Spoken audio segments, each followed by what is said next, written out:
अस्सलामुअलैकुम my YouTube family, कैसे हैं आप सब। मैं उम्मीद करती हूँ कि आप बिल्कुल ठीक होंगे, अपने घरों में खुश और आबाद होंगे, मज़े में होंगे। तो जी अल्लाह ताला आप सबको हमेशा खुश और आबाद रखे, अपने घरों में सुकून और आफियत के साथ रखे, हंसता बसता रखे। तो जी इसी दुआ के साथ वेलकम करती हूँ आपको अपने चैनल में एक नए रिएक्शन के साथ और कुछ नई क्लिप्स के साथ। जी हाँ, तो ये कज़न की मेहंदी है जिसके थोड़े बहुत मैंने क्लिप्स लिए थे और काफ़ी दिनों से मेरे पास पड़े हुए थे, तकरीबन 2 वीक्स तो हो गए होंगे। तो मैंने कहा आज क्यों ना मैं एडिटिंग करने की थोड़ी-सी हिम्मत कर लूँ। तो बस हाज़िर है आपके सामने ये सारी थोड़े बहुत क्लिक्स हैं। अच्छे लगें तो प्लीज़ लाइक करके ज़रूर बता दीजिएगा, कमेंट सेक्शन में भी बता दीजिएगा। और जो नए आ रहे हो चैनल पर प्लीज़ सब्सक्राइब कर दें। तो आते हैं अपने टॉपिक की तरफ। तो जी, जिस तरह के एक्सपोज़ से भी मैं कहती हूँ इनका खाता जो है ना वो बाहर आ गया है। कोई वर्ड्स ही नहीं है कि किस तरह बंदा इनके बारे में बात करे कि ये आगे पीछे से बिल्कुल ही नंगे हो चुके हुए हैं। हाँ, मतलब कि कुछ भी ऐसा बाकी नहीं रहा जो दुनिया के सामने आने से कुछ रह गया हो इनका। जो थोड़ी बहुत भी मैं कहती हूँ कसर थी तो वो जाहिद भाई ने आकर वो सब क्लियर कर दिया और बता दिया कि ये कितने डी ग्रेड लोग हैं। कि सबसे पहले तो घोंचू घोंचू जो है ना, इसका नाम जो है ना ये बस इस पे बहुत ही सूट करता है। और यहाँ पर बात करते हैं हम स्टार्ट में जिस तरह के इसको लाखों लोगों से दिन रात गालियाँ पड़ती थी। कोसर वाला कंटेंट जब ये लेकर आए थे, क्योंकि आपने सुबह वाले मेरे व्लॉग में भी देख लिया होगा, सुन लिया होगा। और अगर किसी ने जाहिद भाई की वीडियो देखी है तो उनसे भी आपने सुन लिया होगा। और किसी ने अगर आज़म भाई की अगर वीडियो सुनी है, देखी है, तो उनसे भी आप लोगों को पता चल गया होगा कि किस तरह इसको सिर्फ कंटेंट चाहिए। मतलब कि इसकी बीवी की इज़्ज़त जाती है, जाती रहे। हाँ, बेशक आयत इसकी अपनी बेटी नहीं है, लेकिन है तो वो एक बच्ची ना। एक बेटी अगर तैयबा पर बात होती है, अगर जिस पर पता नहीं है अब ये सारे किसके बच्चे हैं, ये तो इन्हीं को खुद को ही पता होगा या फिर अल्लाह बेहतर जानता है। लेकिन जिस पर भी बात होती है तो इसको कभी कोई फ़र्क नहीं पड़ता। इसको सिर्फ कंटेंट चाहिए, कंटेंट कंटेंट के साथ इसको चाहिए डॉलर्स, जिसमें ये दिन रात नहाता रहता है फिर भी इसकी कालक जो है वो ख़त्म नहीं होती। बल्कि इसके बुरे अमालों की वजह से ना इसकी शक्ल मज़ीद काली से काली होती जा रही है दिन ब दिन। आप इसको देखें, गौर करें। ये जितने भी फ़िल्टर लगा ले, जो कुछ मर्ज़ी कर ले, किसी एंगल से ना तो सितारा के चेहरे पर आप सिर्फ एक दफ़ा आप कुछ वो वाले व्लॉग्स इसके उठाकर देख लें पिटारा के, जिसमें ये अपनी सिंपल व्लॉगिंग करती थी जब ये छोटे से फ्लैट में रहती थी। तो वहाँ पे इसकी शक्ल देख लें। हाँ, बेशक उसमें भी एक्टिंग ये भरपूर करती थी, भरपूर अपने होंठों को घुमा घुमा कर, इधर उधर कर कर, खूब अंदाज़ों से अंदाज़ अपने दिखा दिखा कर ये बात करती थी। लेकिन जो है इसकी अब की शक्ल और उस शक्ल में ज़मीन और आसमान का फ़र्क है। और सिर्फ 1 साल का ही मेरे ख़्याल में दरमियान में गैप है। 1 साल ही हुआ है इसको ये कंटेंट लाए हुए, कोसर वाला। तो इन दोनों की शक्लें जो हैं ना वो अजीबो गरीब हो चुकी हैं। मतलब कि साफ नज़र आता है कि इनके कर्म जो हैं, इनके जो अमाल हैं, इनके चेहरों पर से अब वो अया होने लगे हैं। यहाँ पर पहले मैं समझती थी कि ये जो है यूज़ कर रहा है एज अ कंटेंट सितारा को।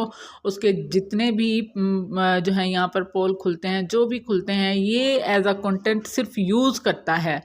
मतलब कि आप यहाँ पर नोटिस करें, मुझे पहले बिल्कुल भी शक नहीं था कि ये पिटारा का हस्बैंड नहीं है। जब तक ये गालियाँ खाता था मुझे लगता था वाकई में सही है। लेकिन जैसे ही मामला हुआ यहाँ पर सलमा यासीन ने आकर सारा कुछ यहाँ पर रखा, जिस तरह के पिटारा ने अपने बहनोई के साथ रिलेशन बनाया। और उस मतलब इसके पास पैसा जो इतना ज़्यादा है तो वो जहाँ भी खर्च करती है इसको पता नहीं चलता। तो हराम काम के लिए इसने स्पेशल से असगर को बुलवाया यहाँ पर होटल में, और वहाँ ये उससे मिलने जाती थी। तो उस बात की जब पता चला उसको, सलमा को, तो उसने जब वाईटी पर ये सारे मामलात रखे और फिर उसके बाद घोंचू जो है वो छलांग लगा कर आ गया मैदान में। पहले वो बिहाइंड द सीन रहता था और उसको दिन रात गालियाँ पड़नी थी। तो उसको बस पैसा मिल रहा था, व्यूज़ मिल रहे थे पिटारा को, और उसको गालियाँ मिल रही थी। उसकी वीडियोस में उसके व्लॉग्स में जा जाकर लोग इसको इतनी गंदी गंदी गालियाँ देते थे जब ये कोसर वाला कंटेंट लाए थे। मतलब कि इनको अगर मार भी खानी पड़ जाए ना, अगर इनको नंगा भी होना पड़ जाए ना, बस इनको तो बस कंटेंट चाहिए, जिस तरह से भी चाहिए। तो खैर उसके बाद जब ये सलमा वाला वाक़या हुआ तो अचानक घोंचू जो है वो हीरो बनकर मैदान में आ गए। और मैदान में आने के बाद जी इन्होंने कहा कि मेरी वाइफ स्टार सितारा, मेरी वाइफ कहते कहते इनकी ज़ुबान नहीं थकती थी। और वो 13 साल मोहब्बत वाला कंटेंट गया पीछे भाड़ में। और फिर इसने इतना ज़्यादा सपोर्ट किया और वहीं पर मुझे जो है पूरा यकीन हो गया कि ये पिटारा का हस्बैंड नहीं है। क्यों यकीन हो गया मुझे? क्योंकि भाई कोई भी हस्बैंड हो वो इतना गलत नहीं सपोर्ट करेगा, इतनी अपनी आंखें बंद करके। भाई मैं कहती हूँ कि थोड़ा सा बाल भी आ जाए तो कहाँ रिलेशन चले जाते हैं। मतलब कि हमारा जो हमारे पाकिस्तान में तो अच्छा, आप मेरी बहुत सी बहनें ऐसी होंगी जो मेरी तरह ड्रामास भी देखती होंगी, लेकिन मैं सिर्फ जो है ना यही देखती हूँ, जो पाकिस्तानी 2-4 मशहूर चैनल हैं मैं इनके ड्रामास देखती हूँ, क्योंकि इनमें वो रियलिटी नज़र आती है जो कि हमारे माशरे में होती है।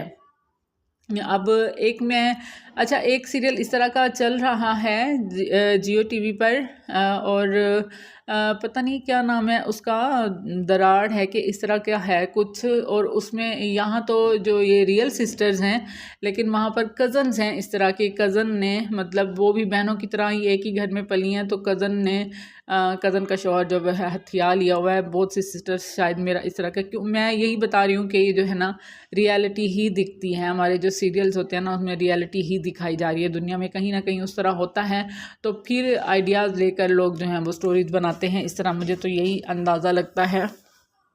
तो यहाँ पर जितना भी मतलब बातें हुई, पिटारा के जितने भी पोल खुले, घोंचू टस से मस नहीं हुआ। उसको दो चीज़ें मिल रही थी ना, कंटेंट प्लस डॉलर। मतलब वो दिन रात मेरे ख्याल में यही गिनता रहता है अपने व्यूज़ देखकर, या अपना जो है हिसाब किताब लगाता रहता है कि कितने डॉलर्स आ रहे हैं इस महीने में, कितने लाख आ रहे हैं, कितने करोड़ आ रहे हैं। उसको और कुछ भी नहीं चाहिए यहाँ पर। पहले तो जो हैं देसी डोज़ वाले भाई जो हैं उन्होंने यहाँ पर आकर क्लियर किया कि जब मैं टैग हटवाने लगा था सितारा पर से, प्रॉपरली बात मेरी क्लियर हो चुकी थी नैना से, तो फिर इसने दरमियान में टांग अड़ाई और फिर कहा कि कंटेंट ना ख़त्म हो। लगता है बीवी पर टैग लगा रहा है। मैं बीवी कह देती हूँ बट उसकी ये बीवी है नहीं, ठीक है ना। जो बीवी होती है ना उसकी इज़्ज़त का पास रखा जाता है, उसकी ये तो कुछ भी नहीं कर रहा, खैर इसके बारे में बात नहीं करते। तो दूसरी तरफ आज़म भाई ने भी यही कहा कि जब स्टार्ट में आपको पता होगा जब ये उम्रा करके आई थी, तो नदीम मामू जो हैं सितारा के जो भाई हैं उसको इन्होंने रोक दिया हुआ था कि ना आए हमारे घर। तो फिर आज़म भाई ने बात की कि इस बात को जो है ना हम बैठकर मतलब कैमरे के पीछे हम सारा क्लियर कर देते हैं। तो तब घोंचू ने कहा कि नहीं रहने दो, कंटेंट मिलता है वाईटी पर ही, रहने दो इनको, वाईटी पर ही सब कुछ करने दो, कंटेंट मिलता है। ओए मल्ला, मैं तो बस हैरान हो गई कि भाई कोई इतना भी गिर सकता है कंटेंट के लिए। तो यहाँ पर और भी बहुत सारी बातें हैं जो कि इजाज़ शाह ने भी यहाँ पर क्लियर की हैं। और अगर इनमें ज़रा सी भी गैरत होती तो शायद आज ये मुंह छुपा कर कहीं पड़े होते, लेकिन वो चीज़ तो इनमें है ही नहीं, वो लेवल तो है ही नहीं। ये तो मतलब डी ग्रेड लोगों से भी डी ग्रेड है, इनका कोई और ही दर्जा है जो यहाँ पर वाईटी पर इन्होंने आकर ईजाद किया है और दुनिया के सामने मिसाल कायम की है कि डिठाई हो तो ऐसी डिठाई हो। तो प्लीज़ मैं आप सब लोगों से यही कहूँगी कि अगर देसी डोज़ जो हैं उनके कितने सब्सक्राइबर होंगे बनिस्बत पिटारा के, तो उनको इतने लोगों ने अनसब्सक्राइब कर दिया। सिर्फ उन्होंने नैना के लिए एक दो मतलब बातें की थी कि बेटी के साथ इस तरह नहीं किया जाता, बेटी जब घर में जाती है तो उसको उसके मुंह पर दरवाज़ा बंद नहीं किया जाता। और ये मैं कह रही हूँ कि वाकई में हमारे मुल्क में ऐसा बिल्कुल भी नहीं होता। हमारे घर में कोई किसी की भी बेटी आ जाए तो बिल्कुल ऐसा बिहेव नहीं होता जो कि इन्होंने दिखाया, ठीक है ना। लेकिन सिर्फ इसी बात पर ब्लाइंड स्पॉटर्स ने क्या कर दिया, देसी डोज भाई को अनसब्सक्राइब कर दिया। और वहीं पर ये हुआ कि मैं आपसे ये कह रही हूँ कि जब इतनी थोड़ी मिकदार उनके फॉलोअर्स की है तो उनमें से इतने ज़्यादा लोग उनको अनसब्सक्राइब कर सकते हैं, और यहाँ पर तो लाखों लोग जो हैं वो पिटारा की घोंचों की इनकी पूरी फैमिली की रियलिटी देख चुके हो, समझ चुके हो, तो आप लोग कब इनको अनसब्सक्राइब कर रहे हो? मैंने तो कब से कर दिया हुआ है। जिस दिन से सलमा ने अपनी फ़र्स्ट वीडियो बनाई थी उस दिन से ही मुझे इतना ज़्यादा बुरा लगा था, क्योंकि मुझे 1% भी मुझे नहीं था डाउट कि सलमा झूठ बोल रही हैं। और अल्लाह का शुक्र है, अल्लाह का शुक्र है कि हम क्लियर हो चुके हैं। जिस तरह के उन्होंने नैना की वॉइस सुनाई कि जिसमें वो कह रही थी कि आपको पता है कि मैं गलत नहीं हूँ, मैंने झूठ नहीं बोला, मैंने जो भी कहा है मैंने सच कहा है, शाहरुख ने भी सच कहा है। लेकिन यहाँ पर अगर मुझे मेरे रिश्ते वापस मिलते हैं तो मैं यहाँ पर आकर झूठ वाईटी पर बोल दूँगी।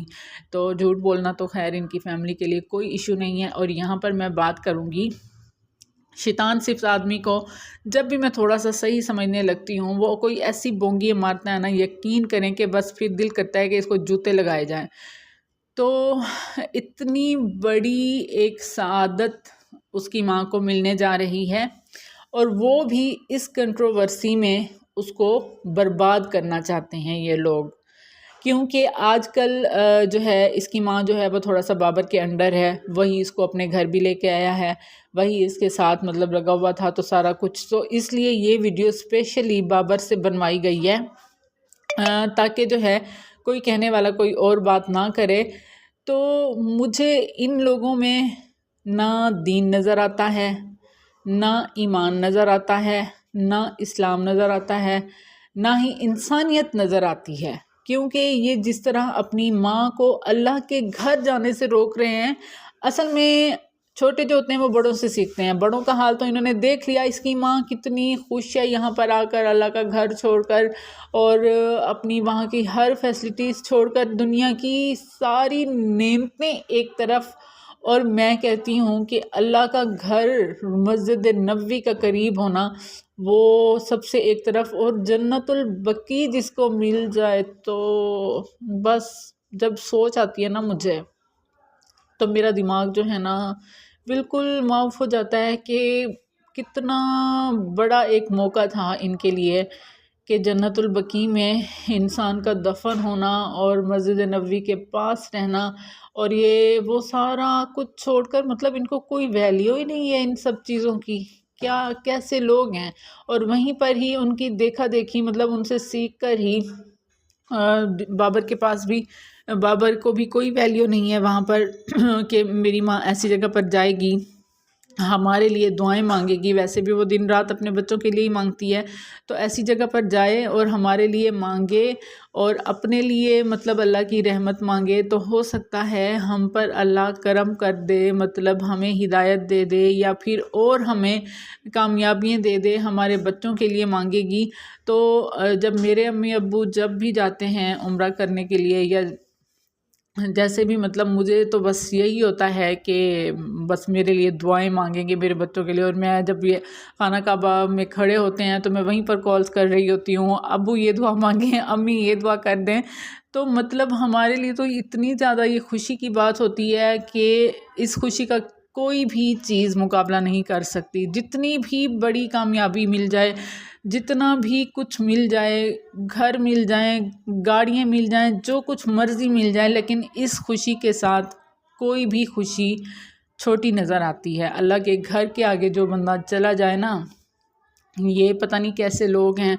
और बस अल्लाह जो है ना आज़माता है लोगों को, देकर भी और लेकर भी। तो बस इनका मैं कहती हूँ यही हाल चल रहा है। और बाबर की बातें सुनकर मुझे बहुत ही अंदर से मुझे तकलीफ़ हुई कि बहुत बुरे तरह से उसने बात की है। और जब भी ये इस तरह की बातें करता है, ये कैमरा में अपना फेस नहीं करता, अपनी मतलब जो आई कांटेक्ट होता है वो नहीं रखता, क्योंकि इसको पता होता है कि ये गलत बोल रहा है और इससे बुलवाया जा रहा है। तो इस तरह की हरकतें करता है। और जनाब इसने जो आखिर में फिर कहा कि सलमा जो है वो मेड रख लें, तो ये भी मुझे बहुत ही बुरा लगा, क्योंकि क्या पता सलमा किस वे में बुला रही थी। उनको ये था कि उनकी बहन जिस बुरे हालात से गुज़र रही है थोड़ा चेंज हो जाएगा, और वो उन्होंने ज़िक्र भी किया है कि थोड़ा चेंज हो जाएगा। और चेंज के अलावा जब इतनी बड़ी सआदत मिल रही हो तो कोई गैर मुस्लिम ही होगा जो ये हासिल ना करे। तो बस अल्लाह जो है वो इनको भी हिदायत दें, हमें भी हिदायत पे रखे, और अपना बहुत सारा ख्याल रखें। वीडियो अच्छी लगी हो तो प्लीज़ लाइक ज़रूर कर दीजिएगा, शेयर सब्सक्राइब, कमेंट्स का इंतज़ार रहता है यार, तो कर दिया करो। तो मिलते हैं नए रिएक्शन के साथ, तब तक के लिए अल्लाह हाफिज़।